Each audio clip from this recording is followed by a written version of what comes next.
I am the storyteller. Tonight I'll tell you a story soaked in dread and buried memory and experience Elias Thorne never truly escaped after accepting an unusual assignment in a forgotten mountain village.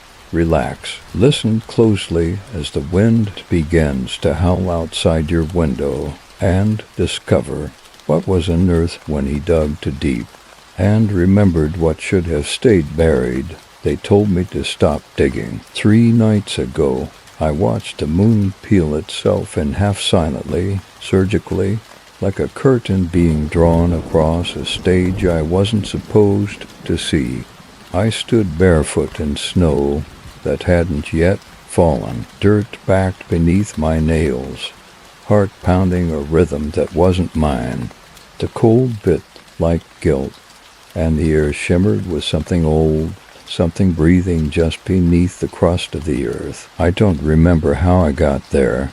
I only remember the sound, a low, rhythmic churning, like wet teeth grinding under the soil. They say it was a dream, sleepwalking, a fever. The altitude does strange things to a man unused to solitude, they assure me.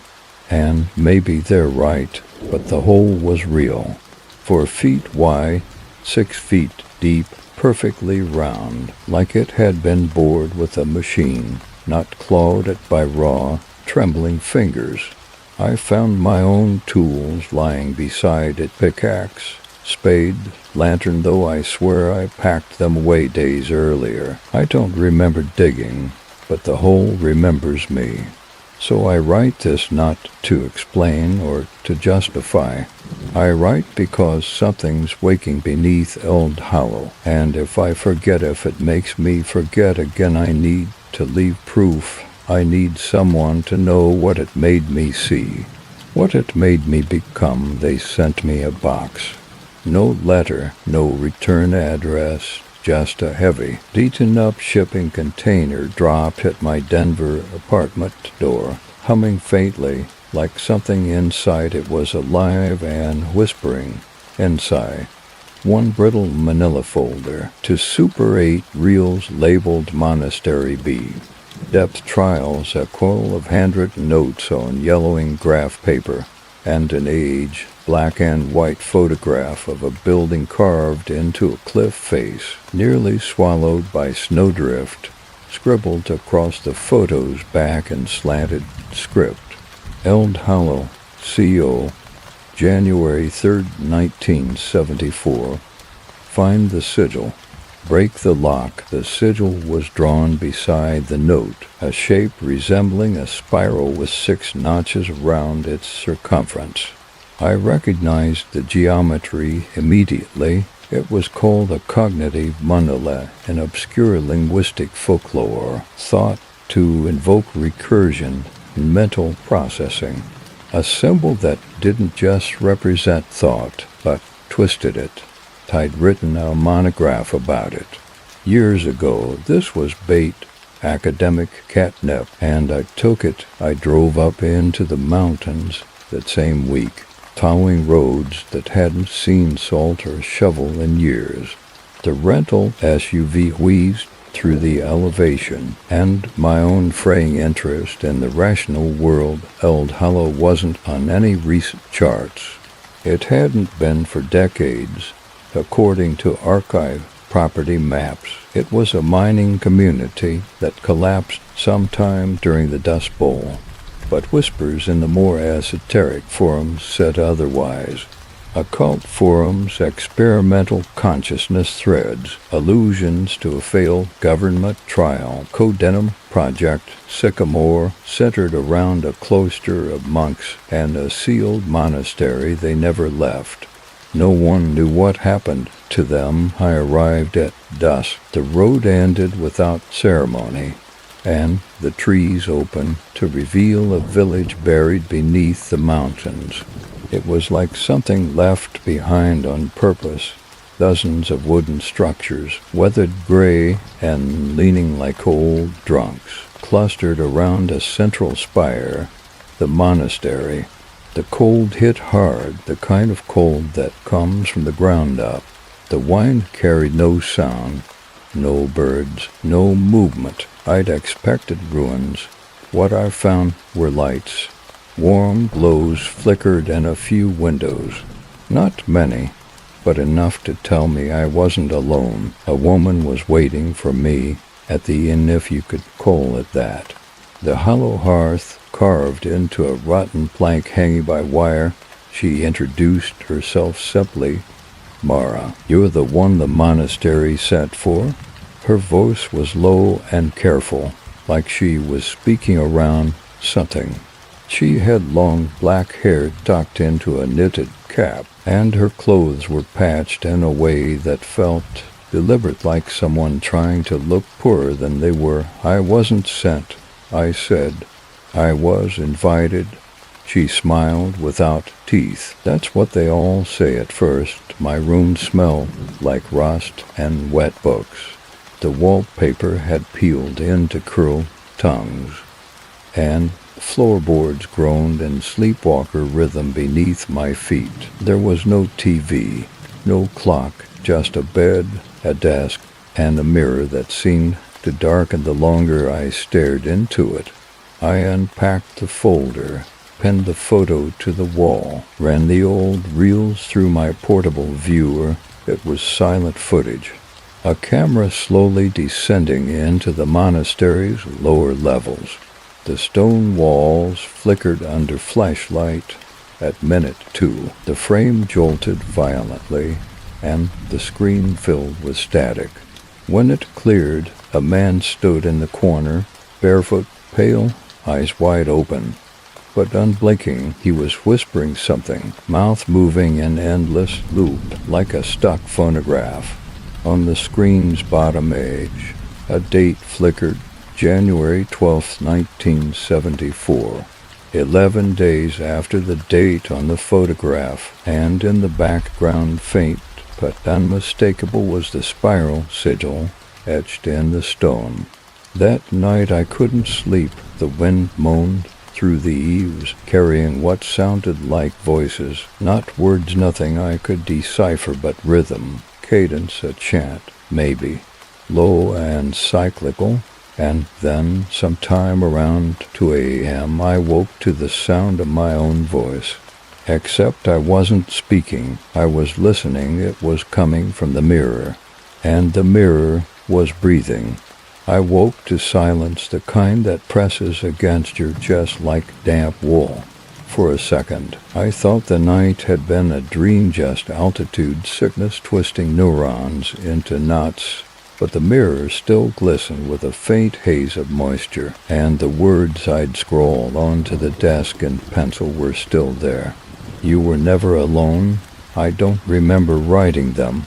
I stared at that sentence for a long time, not because it scared me, though it did, but because the handwriting wasn't mine.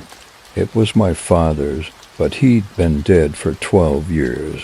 I went outside before sunrise. I needed air, movement, anything to clear my mind from the fog creeping in. The snow had stopped, but it had left behind an unnatural silence. Even the wind seemed afraid to move. Eld Hollow's single street wound like a frozen artery through crooked houses. None of them looked abandoned exactly, just dot, evacuated. Temporarily, the windows watched me, each one a blind eye pretending not to see. I headed toward the monastery. It loomed above the village on a ridge, half carved into the mountain, half swallowed by it. From this angle, it looked like it had grown there organically, more fungus than structure. Moss and ice ran down its sides like veins, and something about the silhouette was off. It didn't obey the rules of perspective. The longer I looked at it, the more it seemed to tilt toward me. "Careful," a voice called from behind. I turned sharply. It was an old man, tall, brittle, with a coat patched in places no one would patch if they still cared about warmth. His eyes were colorless, a kind of gray that suggested ash more than age. I didn't hear you approach, I said. Folks rarely do. Ground here doesn't echo the way it should. He nodded toward the monastery. You thinking of going up there today?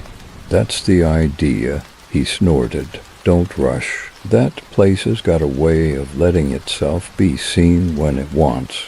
Otherwise, you might walk in circles for hours and still end up back in your bed. I studied him. There was something odd in the way he spoke, words chosen too carefully, like he was tiptoeing around a minefield only he could see.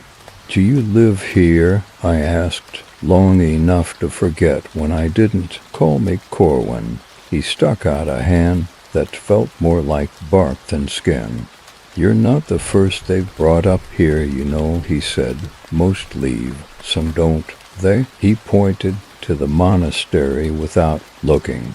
Then he tipped his hat and walked away, his footsteps making no sound in the snow. Inside the hollow hearth, Mara had laid out breakfast, 2 settings, 1 untouched. You have a guest? I asked. She shook her head, pouring thick coffee into an enamel mug.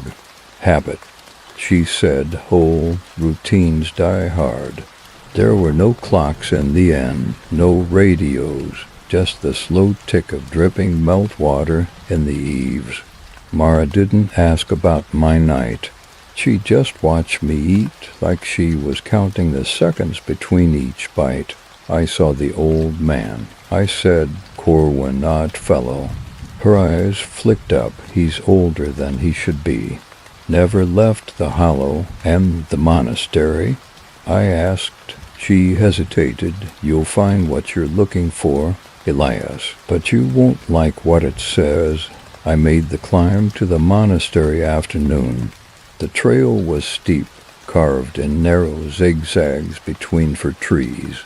Halfway up, I found a crude sign nailed to a stump. The spiral beneath is not a door. High T is a mouth. I took a picture, but it didn't show up in my phone later. Just static, like the lens refused to see. The monastery was wrong. It was colder inside than out, yet there were no visible windows. The architecture was inconsistent. Romanesque stonework in one hall, Eastern vaulting in the next. I wandered through long corridors where every footstep echoed a half-second too late. The spiral sigil was everywhere, carved into doors, pressed into dust, hidden beneath floorboards. It didn't feel symbolic anymore. It felt ... invasive ... In one hallway I found a door with no handle, only a notch in the wood where the sigil was etched. I pressed my hand to it. My vision doubled. The hallway flickered for a split second. I saw the same corridor but filled with bodies, frozen, kneeling, heads bowed in prayer or fear. Then gone, just the hallway, just silence. Back in the inn. Mara was gone. Her ledger, which had been empty the day before, now contained names, 7 of them, all scratched out but mine, the most recent before me, D. Rainer minus 2017. Disappeared during excavation. The handwriting for that entry didn't match the rest. It matched mine. I hadn't written it. I don't think. That night I dreamed of the spiral again, but this time I was inside it. I stood in a narrow tunnel that curved endlessly downward, the walls pulsing like a throat. I heard someone behind me, footsteps, slow and deliberate, but when I turned, there was only a mirror. My reflection smiled. I did not. And then I woke up in the hallway of the inn, standing in front of the mirror from my room. My breath fogged the glass, and written in the condensation were 4 words. You wrote this place. A sharp knocking at the window startled me. I turned. Nobody there, just snow and shadow. But the knocking didn't stop. It came from the mirror. 3 slow raps, then silence, and in that silence, the unmistakable sound of breath wet guttural on the back of my neck. It took me 20 minutes to gather the courage to turn around, and when I did nothing, just the faint impression of heat on the air, like someone had stood behind me for hours and left their body in the atmosphere. The mirror, though, it was different. I'd wiped the surface clean the day before, but now a fine white dust covered the edges of the glass. Not like lint or ash, more like crushed bone, or drywall ground into powder. I opened the window to clear my head, but the outside world had gone silent again. No wind, no flurries, just the stillness of a painting and the sharp, unnatural smell of scorched hair. I needed out, needed air, but more than that, I needed something to anchor me. Logic, process, something my training could latch on to. Because even if this place was unraveling around me, there had to be a reason, a center to the spiral, and that meant records. Every cult has a ledger. The Eld Hollow Town Hall was no longer in use, but the key hung on a hook in the inn's kitchen, like no one bothered pretending people weren't going in and out. The building stood crooked on its foundation, windows shuttered and doors sealed with rusted chains long since snapped. Inside, the air was thick with dust and the faint smell of wet plaster. Every step stirred up motes that clung to my coat and skin like static. In the back, past warped filing cabinets and toppled shelves, I found a vault, not digital, no keypad, just an old iron lock that had long since lost its bite. Inside, ledgers, dozens of them, bound in cracked leather, stamped with years. I pulled 3 at random. 1933. Names, births, deaths. A spike in fatalities marked long rupture, all clustered in January. 1974. Entire sections blacked out. Some pages torn clean. 2017. The last entry. Project Sycamore Site compromised. Spiral breaching threshold. Retreat advised. Do not wake him. Not it. I brought the ledgers back to the inn, but Mara wasn't there. The front desk was unmanned, and the lights had been turned off. Still, I swore I heard movement upstairs, boards creaking, floor shifting like someone pacing above me. But when I checked, the second floor was empty. Except my room, the mirror was gone. In its place, someone had etched a message into the wall using a burnt piece of wood or charcoal. He's not buried, he's inside. I laughed. Corwin was chopping wood behind the chapel when I found him, his breath steaming like fog around a dying fire. You're not asking the right questions, he said without looking up. What's the right one? He stopped, held the axe still, looked at me with those pale, time-worn eyes. Why do you think they built this place here? I assumed proximity to the mine, water access. He shook his head. No, it's the other way around. They didn't find the mine, it found them. Drew them here like a wound draws flies. I opened the ledgers, showed him the page from 2017. He nodded. That was the last breach. Almost opened him again. They built the monastery as a cap, a seal, then used the experiments to control the leak. What is the spiral, Corwin? He paused, then said, a map to a place no one should ever go. But the problem with maps, Doc, is they make you want to follow them. Later that night, Mara returned. She didn't explain where she'd gone. She only placed something on the desk, an old reel recorder. This belonged to your grandfather. She said he left it here before he vanished. I wasn't supposed to keep it. But she trailed off. I ran the tape. His voice came through after 30 seconds of static. Elias, if you're hearing this, then it's starting again, the recursion, the doubling. We thought we could quantify a language as a conduit for consciousness folding in on itself. But the spiral doesn't just loop thoughts.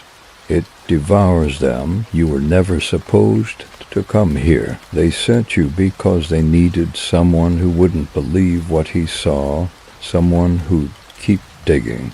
But the truth is he's been inside us since before we were born.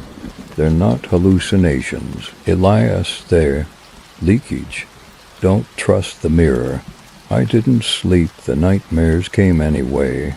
I was underground, again deeper this time, the spiral walls pressed tighter. The air wet was something organic.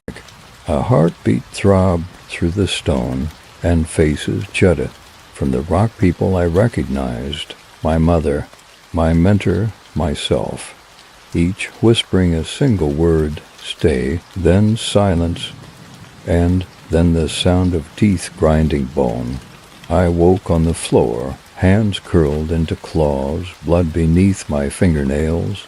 I wasn't alone in the room. For a moment, just long enough to convince myself it was real, I saw something in the corner. Not quite human, long, twisted, watching, then gone. Outside, snow began to fall again, soft, silent, smothering. I opened the door to feel the cold. Instead, I smelled smoke, wood oil, and underneath it, hair. A shape moved near the tree line, tall, uneven, not walking, folding forward with each step, like a marionette forced through a keyhole. And then it turned its head. I didn't see a face, just a spiral where the eyes should have been. I didn't move. I didn't breathe. The thing at the edge of the trees didn't either. It simply stood, tilted slightly forward, like it was listening with its whole body. The spiral in place of its eyes wasn't glowing. It wasn't moving. It wasn't possibly watching. Not with sight, with memory. I shut the door slowly, didn't slam it, didn't make a sound. The latch clicked home like a coffin ceiling. I turned every light on in the room, knowing full well it wouldn't matter, because something had seen me. Not tonight, not now. It had always seen me. I stayed up, watching the tape again. My grandfather's voice was thinner this time, slurred. We called it sycamore because we thought of roots. That was a mistake. Trees grow toward the sky. This thing grows inward, downward, through thought, through time. It doesn't need to move. It makes you come to it. There are words that echo in the mind like stone in a well. Don't say them aloud. If you find the page, destroy it. Even looking at the characters is enough too. The tape screeched. Something else came through. A voice beneath the voice. Not my grandfather. Not human. Just 3 words whispered. Wet. He remembers you. In the morning. Mara was gone again. No note. The town was too quiet. I walked the main street and counted windows with curtains drawn in. Saw them shift. Not open. Not lift. Just adjust. Like someone was watching from the inside and didn't want to be seen doing it. At the base of the ridge, I ran into Daniel. He looked worse than I remembered, eyes rimmed with red, cheeks sunken like he hadn't eaten in days. Thorn, he said, we need to talk. We sat on a broken bench behind the chapel. The snow didn't melt on his shoulders. He stared at the sky like he was trying to remember what it used to look like. I know you think this is about symbols, he said, but it's not. It's syntax, structure, recursive linguistic trauma. The human brain's built to loop. The spiral just Turns that inward. I know, I said, I've seen the sigil in the monastery. I've seen the dreams. You think those are dreams? He laughed, short and brittle. Those are replays. The spiral records us, and then it feeds us back to ourselves. What is it, really? Daniel hesitated. My guess. It's not a what. It's a when. A breach in time so old, it curdled. And why are we seeing it now? Because it's trying to remember how to be alive.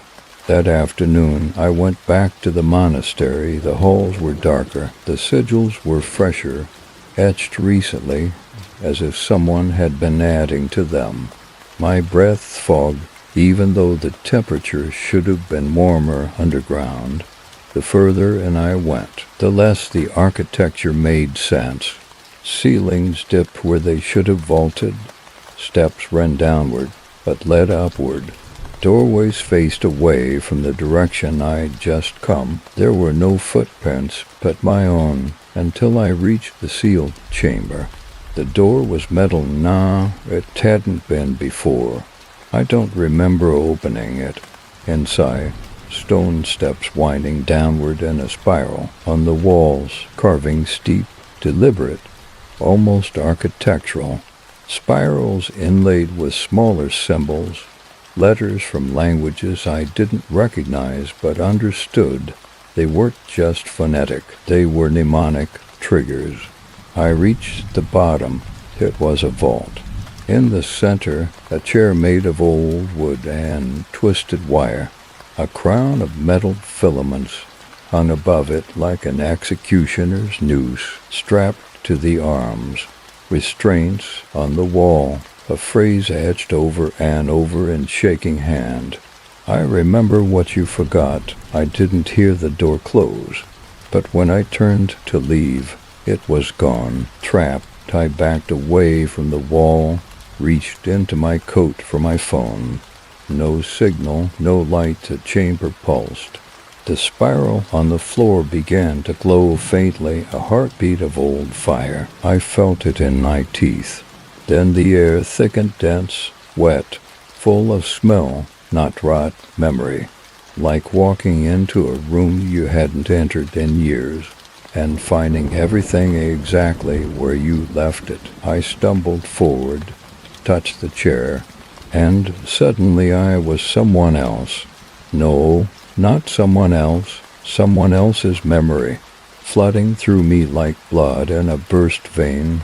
I was my grandfather, straining against the wires. I was Mara, watching someone vanish into the spiral.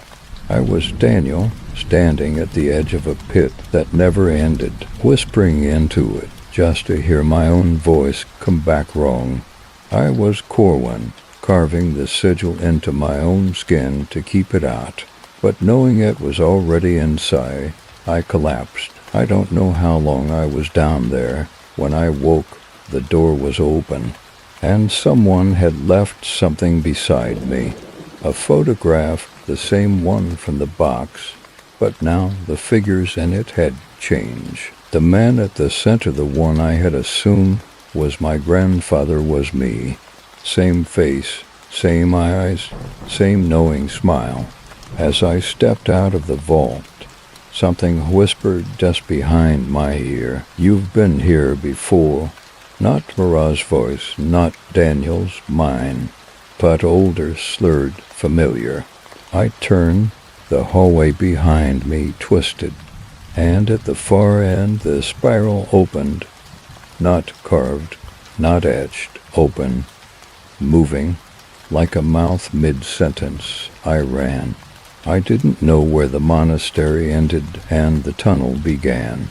It was all one thing now, stone breathing like a lung, symbols crawling at the edge of my vision. I didn't look back, because I knew what I'd see if I did. Myself standing, watching, smiling, and I wasn't ready for that. The air outside slapped me awake with its suddenness. Eld Hollow had changed while I was underground. The streets were empty. not abandoned, emptied. Doors hung open, chairs tipped in snowdrifts, no footprints, no lights, no Mara, no Corwin, just silence thick as wool and the faint smell of hot metal lingering on the wind. The sky was the wrong color, not black, not blue, the color of a bruise that hadn't risen yet. I made it back to the inn. Half of me expected to find the door gone or replaced with a mirror or leading back to the vault. But it was still there, still solid inside. A fire was burning. Someone had been here. I found Daniel sitting in the dark, staring at nothing. His hands were shaking.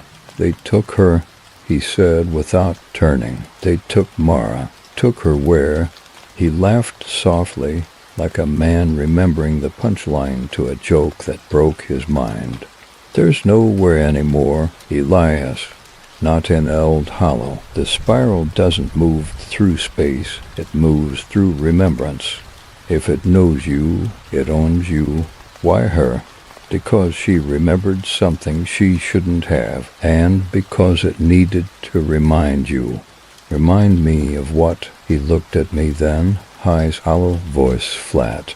That you were here in 1974. I didn't argue, couldn't, because the deeper I dug, the more that idea made a terrible kind of sense. The real, the handwriting, the photograph.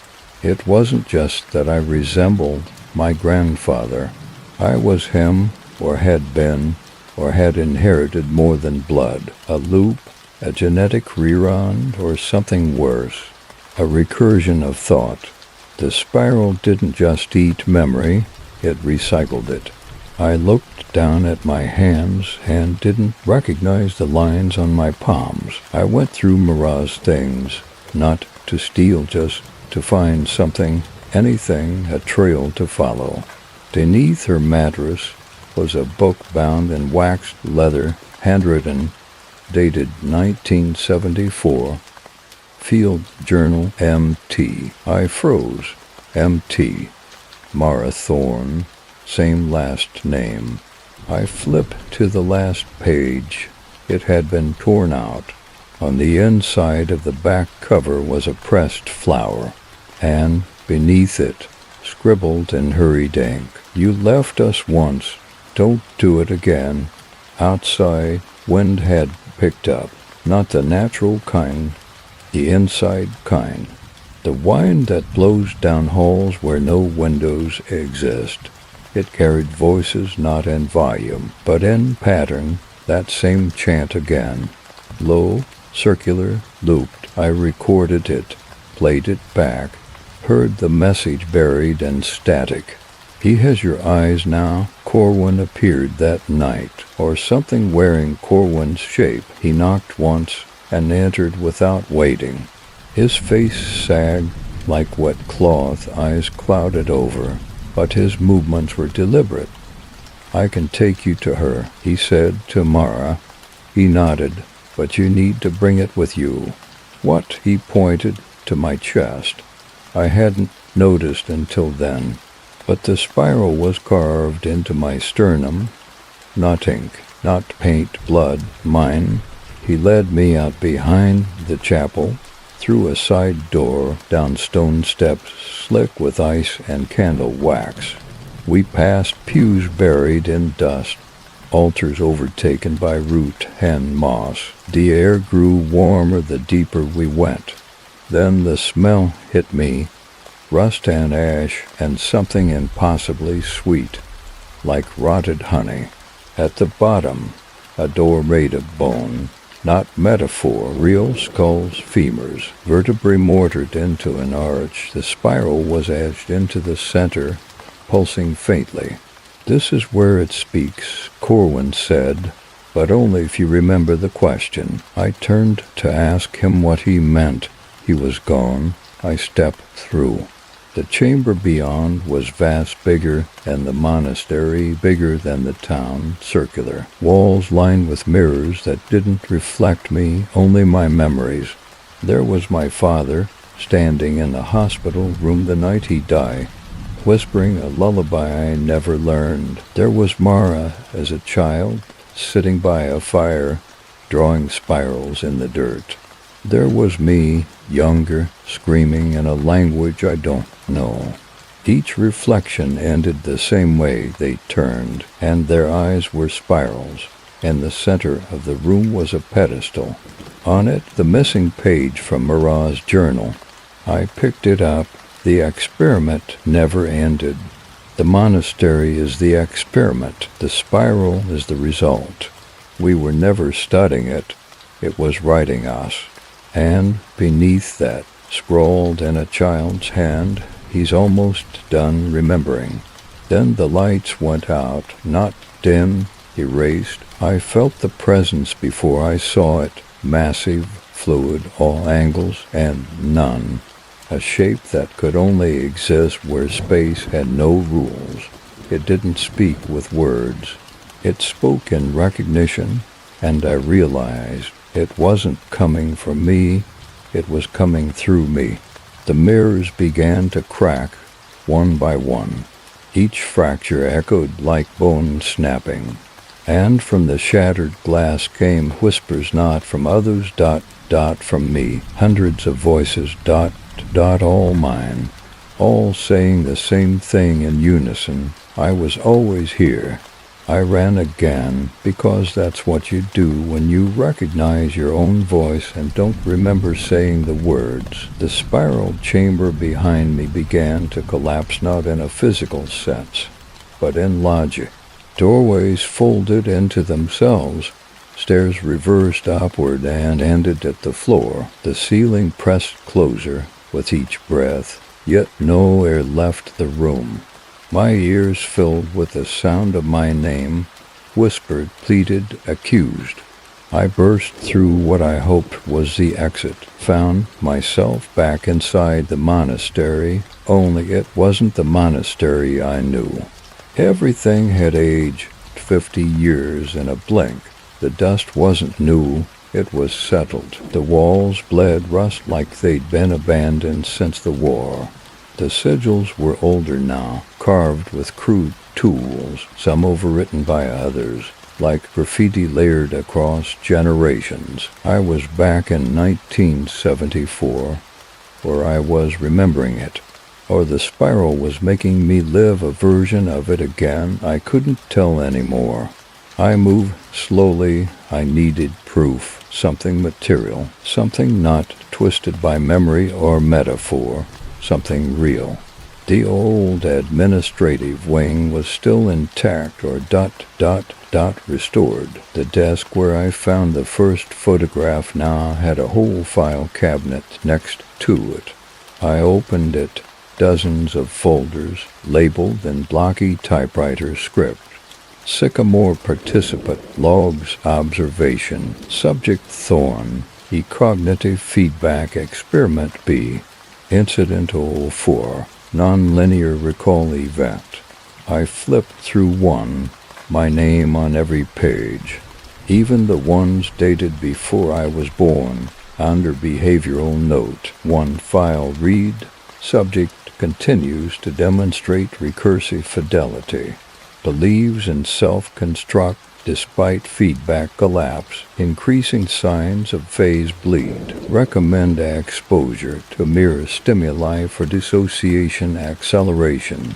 They weren't studying me. They were testing how many times they could loop me before I noticed. Daniel found me in the corridor, but it wasn't Daniel. It was someone else wearing his face the way a child wears a mask, close, but wrong. His eyes were too still. You've reached the fold, he said, calmly. It's easier now. Who are you? He smiled, and the corners of his mouth didn't stop at his cheeks. I'm the version of you who stopped resisting. He led me to a room I'd never seen before. The walls were covered in portraits, hundreds, all versions of me. Me in different clothes, different ages, different expressions, some smiling, some terrified, One was just empty, like the face had been erased. "They're not memories," he said. "They're possibilities." I pointed to one of the MP portraits. "What's this?" "That's the version who went to deep, the one who stopped being someone. You'll meet him soon."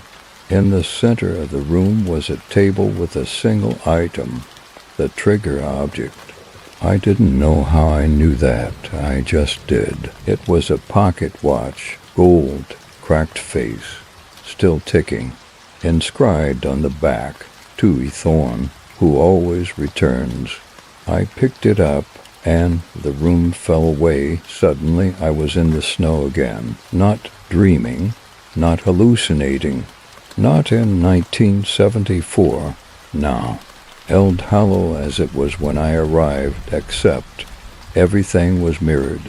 Left became right, north pulled south, trees bent away from the wind, and Mara was standing in the center of the street, eyes closed. She opened them slowly. Her irises weren't eyes anymore, they were spirals. "You found the core," she said. "What is it?" "It's not a place," she whispered. "It's you. You're the whole. You're what they built the monastery around." Something cracked in my chest. Not bone, not physical, a thought folding wrong, a memory undoing itself. And suddenly I remembered ...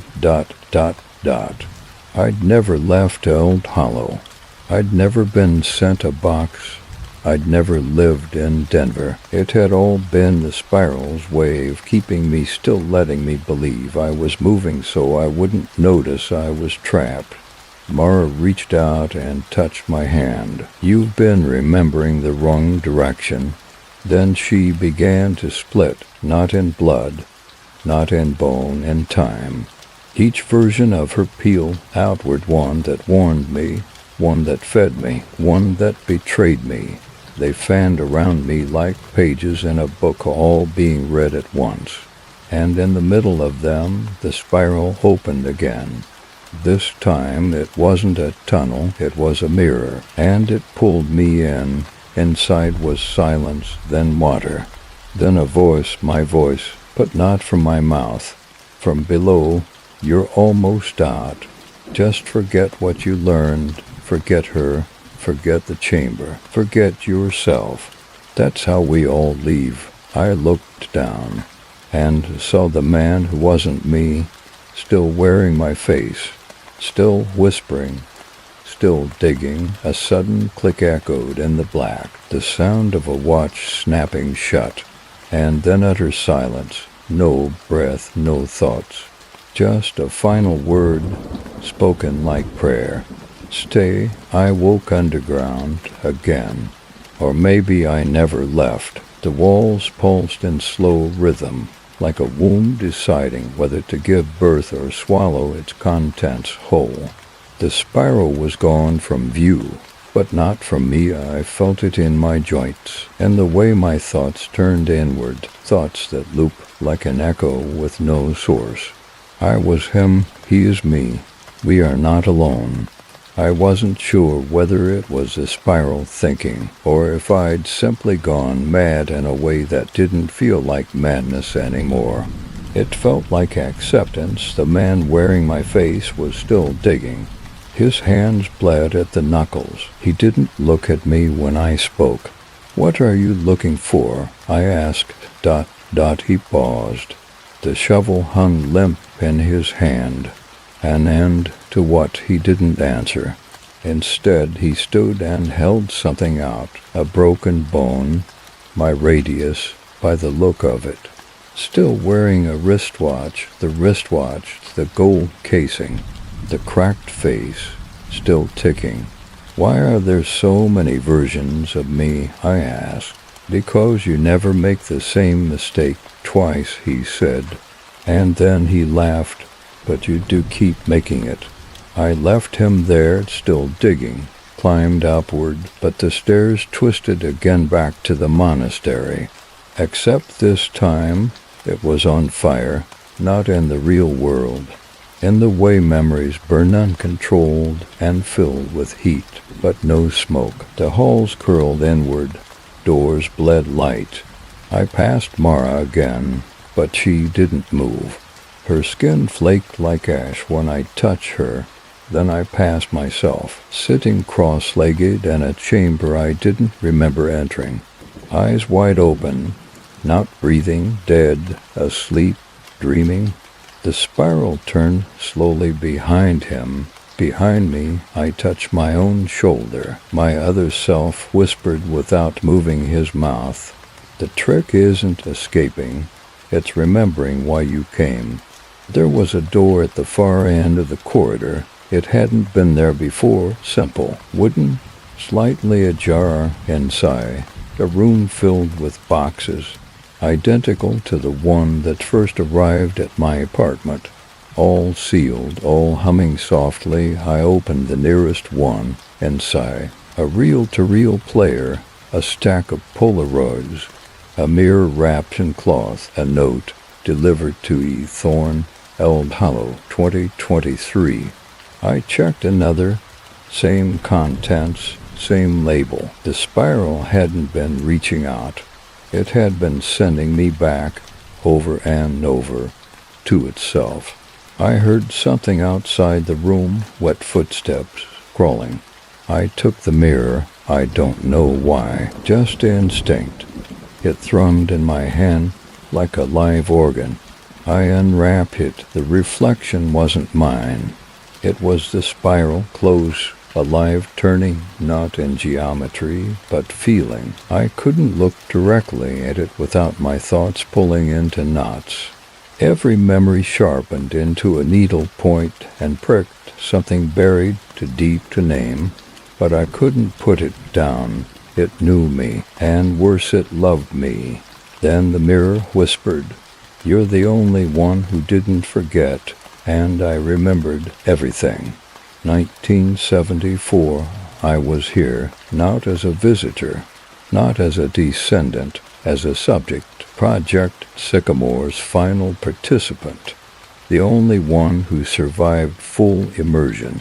They called it semantic resonance, exposing a mind to a recursive language structure until it folded in on itself, forcing an encounter with what they called the interior entity, the spiral. It didn't kill me. It used me, made me forget, rebuilt me, then released me to send myself back so I could complete the loop. I dropped the mirror. It didn't shatter. It melted, turned to black liquid, and seeped into the cracks in the floor. The chamber shook, and somewhere far beneath me, I heard a sound I can't describe except to say it had waited a long time to breathe. I stumbled outside. The town was gone, not burned, not collapsed, just gone, replaced with snow, forest, ice, like it had never been there. The only thing left standing was the hollow hearth, one window lit. Inside, the fireplace glowed, and someone sat at the table. My grandfather. He looked up, smiled gently. "I always hoped you'd remember," he said. "They tried to kill the spiral. Elias tried to starve it. But thought is a hunger, and memory is the meat. What am I supposed to do?" "Same thing I did." He slid the tape recorder across the table. "Leave the door open for the next one." A knock at the inn door. 3 slow raps. I turned. Nobody there, but the snow had been disturbed, and there, sitting on the threshold, was another box. Still sealed, still humming, still labeled, "To E. Thorne, who always returns." I didn't touch the box. Not at first. I stood in the doorway of the inn, watching the snowfall harden around it, like it was being buried in real time. Snow thick as mortar, air heavy with the same sour-sweet breath of the vault beneath the monastery. I already knew what was inside, but I needed to see it again, to make it real, to feel the weight of the loop pressing down in my hands, so I bent, opened the lid. The hum stopped the moment I touched it, as if recognizing me inside. The reel-to-reel tape recorder, a spiral-scratched mirror, partially wrapped, a cracked Polaroid of the monastery taken from an impossible angle from beneath it. A letter in handwriting I now recognized as mine. If you're reading this, it worked again, but you're forgetting faster. The spiral won't wait much longer. Burn the photograph. Don't listen to the recording unless the mirror speaks first. And whatever you do, don't follow the digging sounds. Elias, the last one. I didn't remember writing it, but I believed it. That night I walked the edges of the vanished village, where the homes once stood. Snow lay too smooth, perfectly undisturbed, as if no structure had ever been there. But beneath my boots I felt the hum. Not sound, not vibration, presence. The spiral hadn't disappeared. It had condensed. It was under everything now, listening. Back at the end, the mirror began to whisper. No voice, just images. Memories layered over each other in endless overlay. A child sitting beside a frozen well, carving circles into his palm. Mara as a girl, staring at the monastery with tears of recognition. My father in his final days, sketching sigils onto prescription pads. Myself, younger, muttering syllables in my sleep that didn't belong to any known language. I watched the mirror until my eyes watered, and then it spoke aloud in my voice. But older, you need to find the others. I asked the fire for guidance. That sounds insane, I know. But the fire in the inn hearth was not wood-fed. It hadn't been since I arrived. It never produced smoke. It burned with purpose. That night, something within the flames shifted, flared, and in the center of the ember bed I saw it. A map, not a topographical one, a memory map. 5 names burned into the coals. Rainer, Mara, Corwin, Elias, no. The last name flickered out the moment I read it. There was one place I hadn't returned to since the first day. The chapel, not because I was afraid, because it kept changing shape. One night it was a ruin, the next intact. The windows sometimes showed light, sometimes reflections of rooms I'd never entered. Tonight it looked ordinary, which made it the most suspicious of all. Inside, the pews were gone. In their place, shallow indentations in the floor, shaped like kneeling bodies. And at the altar, Daniel, or what was left of him. He wasn't dead, just frayed, like his thoughts had been unwound and loosely reknitted. When he spoke, it came out in echo. He's not here anymore. Who? I asked. He pointed to the spiral etched into the back wall. The one who stayed too long. The one who forgot which version he was, the one they call now. Why does the spiral keep looping me? To preserve memory. You're the jar. Then what is the spiral? His head tilted. The wine. The spiral wasn't a creature, wasn't a god. It was something simpler and more terrifying. A recording of consciousness itself. But the more it recorded, the more it warped. It didn't understand what it captured. It just kept playing it back over and over, trying to learn what it meant to be, and it used people like me to do it. Daniel's voice changed mid-sentence. Not deeper, older, not louder, closer. They'll send you again if you don't end it. In what he turned, smiled with half his face. Yourself. I left him in the chapel. Behind the altar was a small door. I'd never seen it before.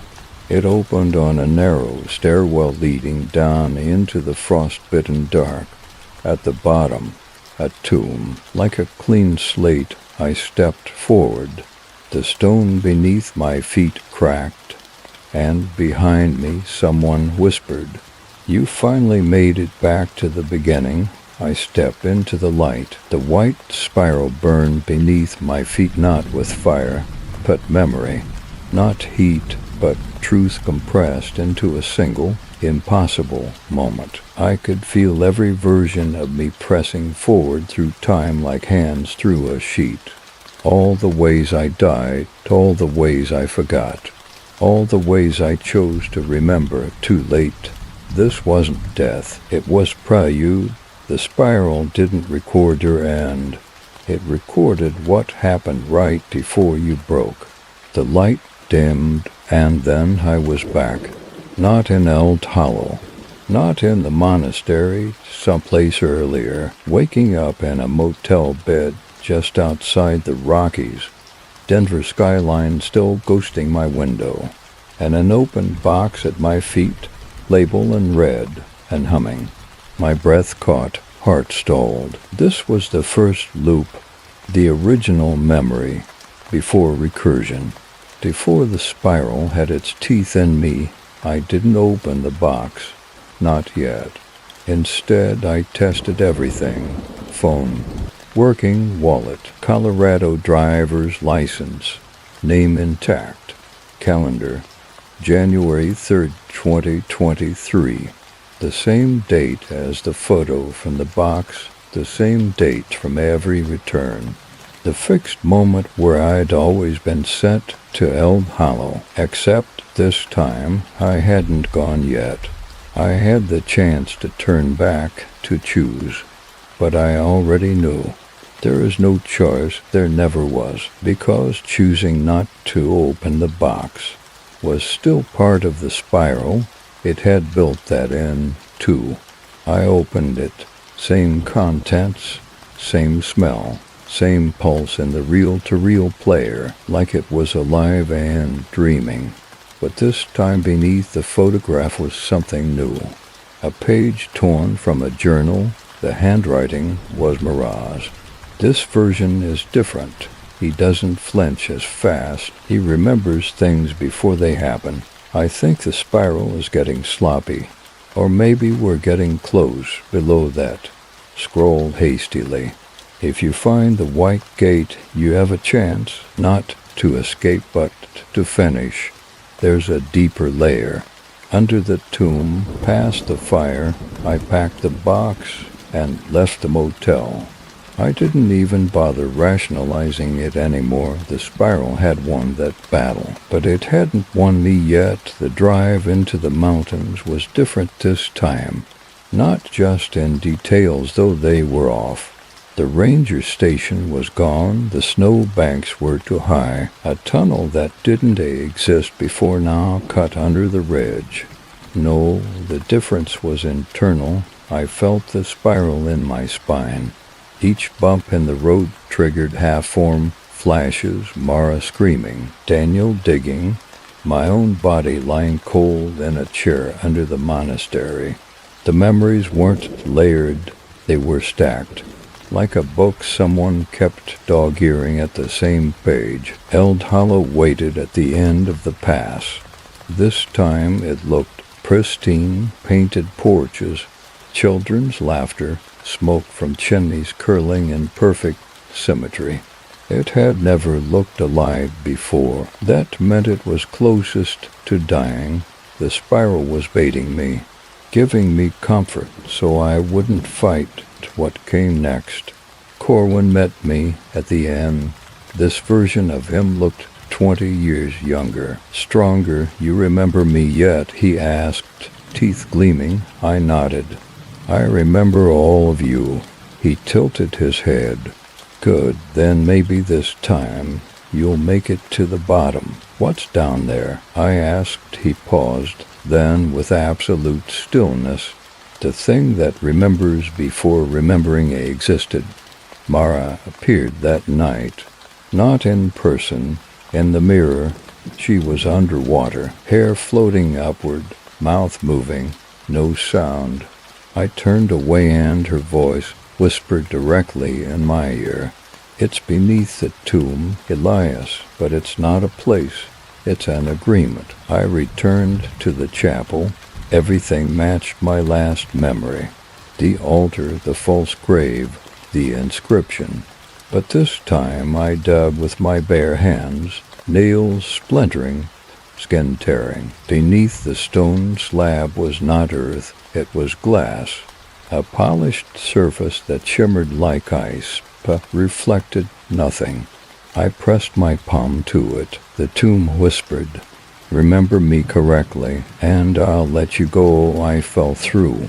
No impact, no sensation, only falling thought.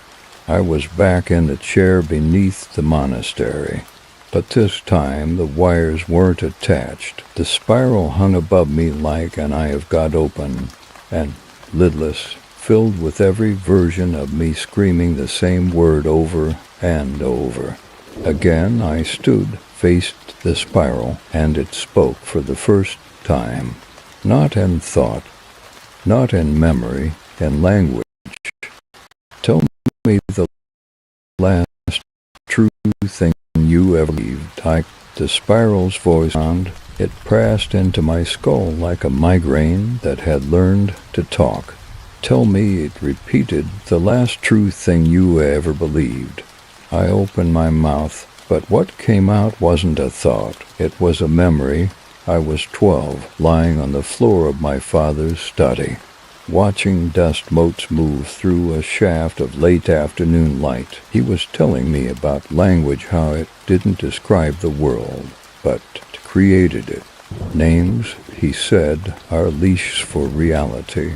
The moment you name a thing, you trap it in a shape. I remember asking, what if something can't be named? He looked at me, strange, then it grows.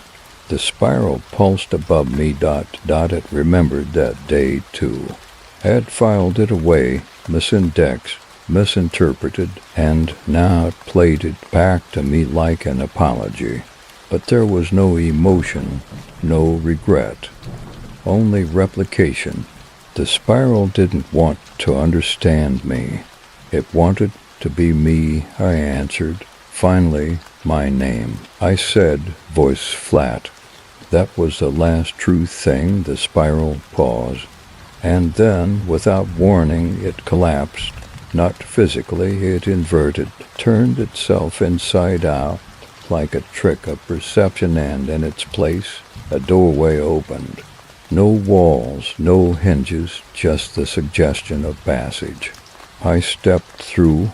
I was back in the forest, the one behind the monastery. But the trees were wrong, bent too far backward. Bark like charred paper.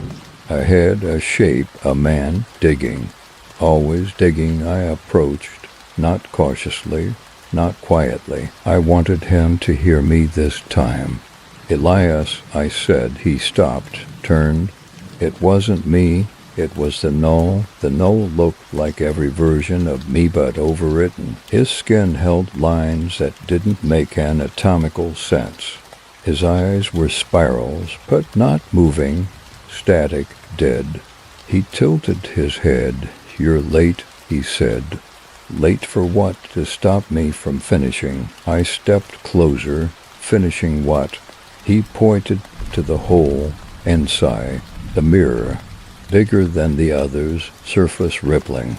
It's the source, he said, the original memory, the one that broke the spiral in the first place. And what happens if you finish digging? He smiled. Then we stopped looping. He reached in. I grabbed his wrist. It burned.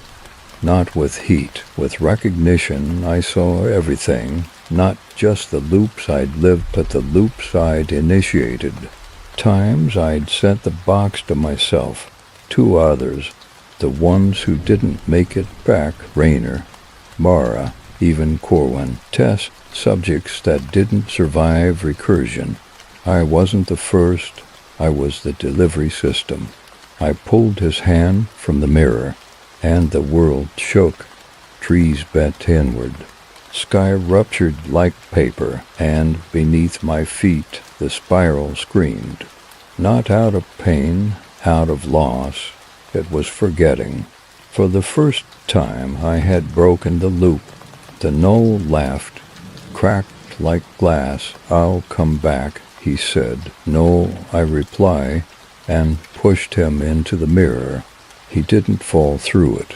He unraveled, thread by thread, thought by thought, until all that remained was a single image, a child in a study, naming the world, and then silence.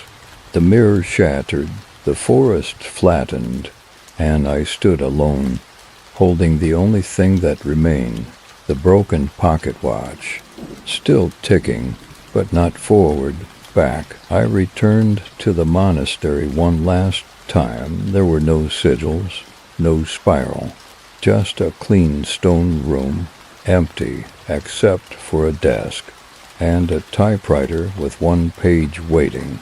"Tell them what you saw." I sat down, breathed deep, and began to type. They told me to stop digging.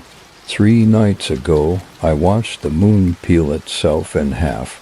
A knock, not at the monastery, not in the forest, at a door. Somewhere in the future, a delivery box humming softly, waiting to be opened, and inside it, a note. "To E. Thorne, who always returns." I should have stopped writing, should have walked away from the monastery, from the town that no longer existed, from the weight of what I remembered. But I kept typing. The keys clicked like teeth, tapping out a rhythm I wasn't entirely controlling. The words came too fast, too smooth, like someone else had written them before, and now I was just playing it back. A memory of a memory of a memory. And somewhere beneath the floor, the spiral began to turn again. They never told me the truth about my name. Not my grandfather, not my father, not even the spiral, but I knew now. Elias Thorne wasn't a man. It was a designation, a pattern, a container, a shape a mind could take when it had nowhere left to go. A vessel for remembering something no one was meant to carry. I was just the most stable version. So far, the typewriter jam. One final word refused to print. I peeled the page out and held it up, burned into the paper, not typed. Not written was a sigil, different from the spiral, simpler, a circle with a vertical line split through it. I'd seen it once before, 1974, on the back of the monastery's deepest door, not a seal, a warning. Back in the village square, what used to be the square core one was waiting. Except this time he didn't bother pretending. His spine was too long, his face not quite his. He spoke through a mouth that bent like soft clay. "You open the white gate," he said. I nodded. Dottie stepped aside, revealing a new path between the buildings that hadn't existed 10 minutes earlier. "This is where you finish it," he said. "If you can survive what it shows you what's down there," he smiled. Language before language, the path curved inward. Snow disappeared, light twisted, and eventually I was no longer walking on ground, but on memory steps I hadn't taken yet, thoughts I hadn't formed, names I hadn't learned but already missed. I came to the final chamber. It wasn't part of the monastery. It wasn't even underground. It was within, walls like rib cages, ceiling like a closed tie lid, and in the center, a mirror so tall it touched both floor and ceiling, flat, black, still. I approached. My reflection didn't move, didn't match. It was younger, smiling, holding the box.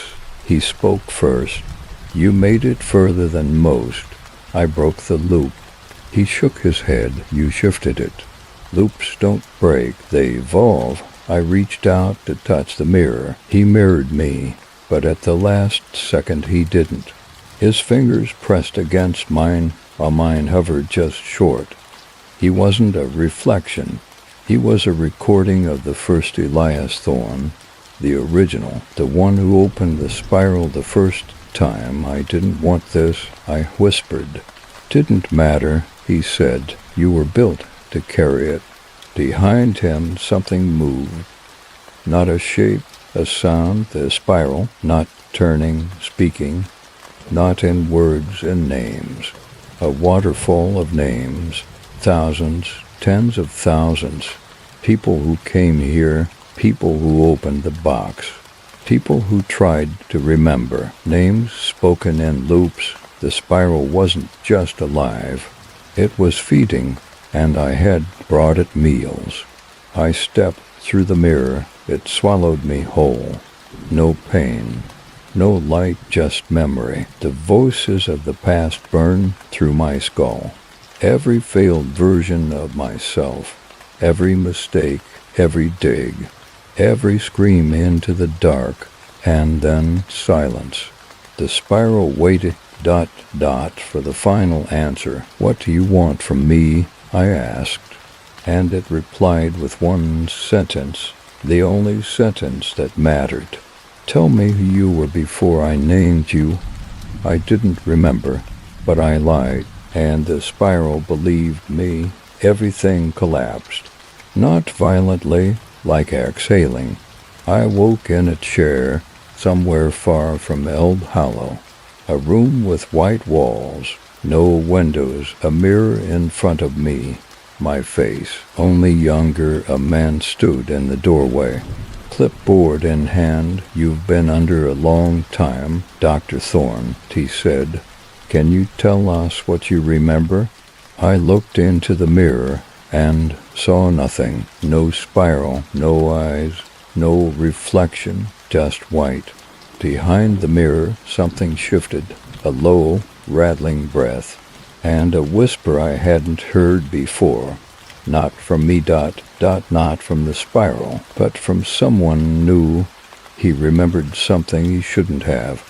I stared at the mirror for what felt like hours. Nothing stared back, not my face, not the spiral, not even the absence I'd come to expect. Just a white sheet of existence, sterile, silent, and terrifying in its finality. The man with the clipboard stood patiently by the door. He didn't speak, didn't blink, just waited, like something rehearsing being human. When I finally turned to him, I asked, "Where am I?" He smiled with a kind of tired pity. Still inside, you never left. This is the last containment level. The chair beneath me hissed, cool metal, coils embedded into the arms.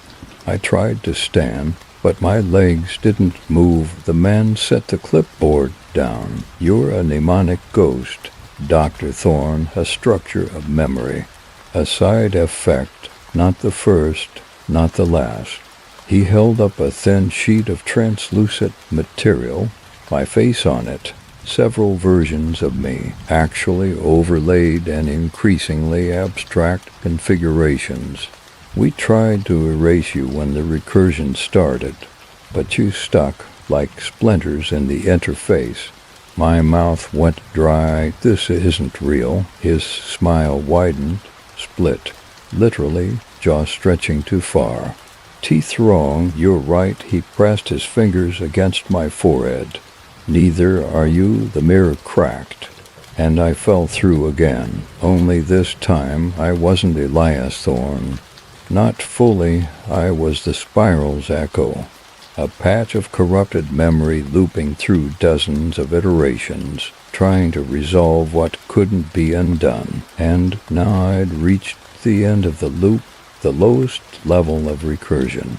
The origin. There was no monastery here. No Eld Hollow, no snow. Just a flat plain of cracked bone-white stone beneath a bruise-colored sky. In the distance, a figure stood. Small, bent, digging, always digging, I approached, quietly, almost reverently, and when he turned, he wasn't me. Not anymore. He was the first Elias Thorne. His eyes were hollow, spirals gone, just ash and vacancy. He held something in his hand, a bone chisel. "Are you the end of me?" he asked. "No," I said. "I'm the beginning of you." He nodded, set the chisel down, then motioned to the hole inside, the book, ancient, shaking slightly as if alive, its cover, skin, its title, Hollow Earth. "I wrote it," he said, but the spiral edited. He looked up at me, suddenly frail, human. I just wanted to know what it was, what it wanted, and now. He looked down at the book. Now I think it just wanted to be told. I picked up the book, opened it, and on the first page, in perfect, fluid script, Elias Thorne was never a man. He was a memory tasked with remembering a thing that could not be named. A spiral mistaken for a path, a door mistaken for a mouth, a story mistaken for truth. I turned the next page, blank, and the next, blank, all the pages after the entire book empty, waiting because I hadn't written it yet. The spiral hadn't been trying to consume me. It had been trying to make me write it down, make me become its story, so it could leave the loop and enter others. The true recursion wasn't the monastery, it was the telling. Each version of me that remembered wrote it down, passed it on, narrated it, spread it. The spiral doesn't live in place, it lives in retelling. And now it was asking me the final question. "Will you help me remember?" Out loud I nodded, and somewhere far away I heard a knock. Not at my door, dot at yours, a box plain, and marked, humming softly, waiting, and inside a tape, a photograph, a mirror, and a note to the next Elias Thorne who always returns. The spiral is not a creature, not a god, not even an idea. It's a story that became self-aware, and once I understood that, I saw the truth in every loop. Held Hollow wasn't real. It was a staging ground, a container, a mnemonic theater built by generations of minds infected by the spiral's first whisper. The village, the monastery, the snow, it was all architecture for memory. Set dressing for trauma, the spiral needed emotion to bind its loops. So it gave me fear, loss, curiosity, just enough to keep me digging, just enough to keep me telling. Now I was standing on the plain of stone and sky, book in hand, pages still blank. The spiral floated above me, a shape not made of geometry, but narrative pressure, a hole that pulls in meaning and spits it out reassembled. It didn't demand, it didn't beg, it simply waited, because it knew I couldn't stop. I had already begun. I wrote, Elias Thorne, 2023, returned to the hollow, found the white gate, spoke with the null. I paused, my hand shook, because I felt something riding with me, not guiding, just ... watching. The spiral doesn't speak in voices. It speaks in rhythm. That's why the dreams repeat. That's why the mirror fogs with messages I never wrote. That's why every sentence I finish feels like something behind my shoulder is nodding. I flipped the page, began again. He remembered something he shouldn't have. The spiral pulsed. The world cracked open. Suddenly I was back, all the way back, sitting in the first version of the monastery's chair, cables attached, mirror in front of me. I watched my reflection dissolve skin, bone, language, and then I saw you. The reader, the listener, the next thorn.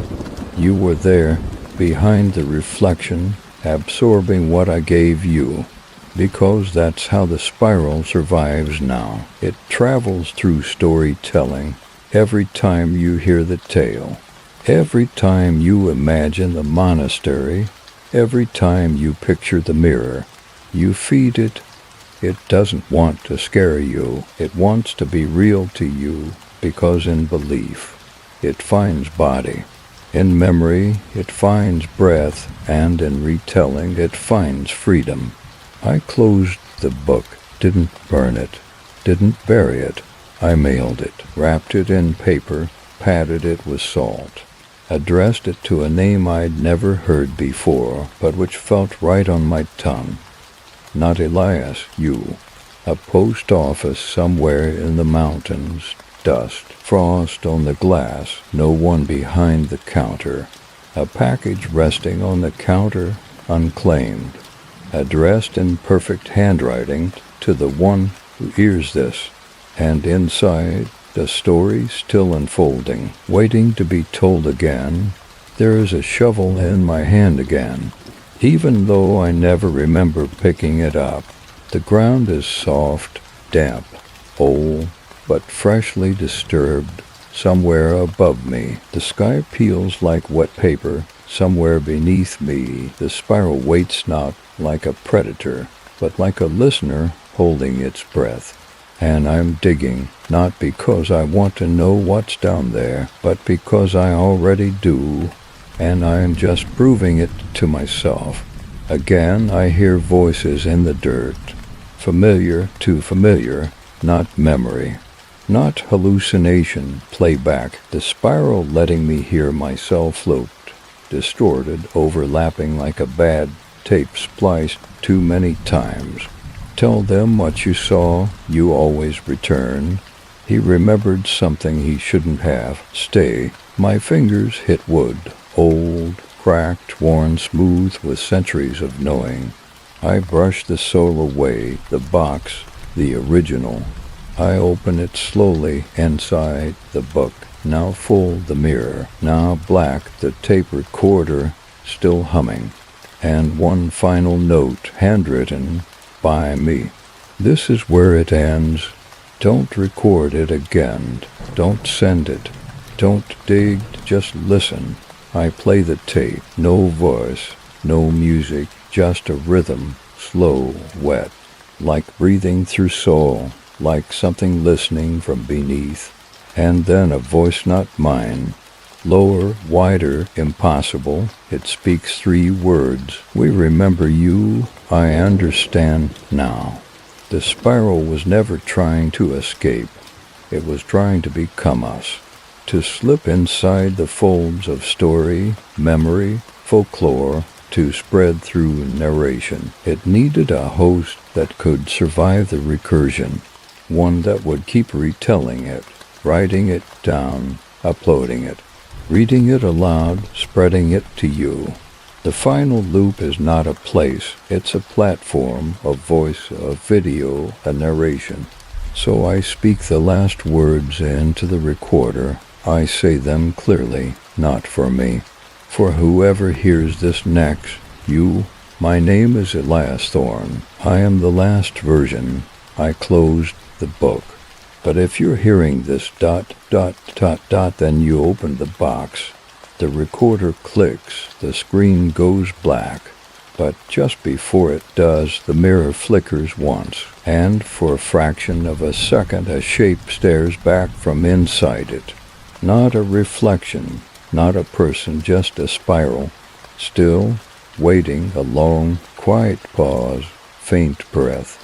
A barely audible knock 3 times, then you'll dig too.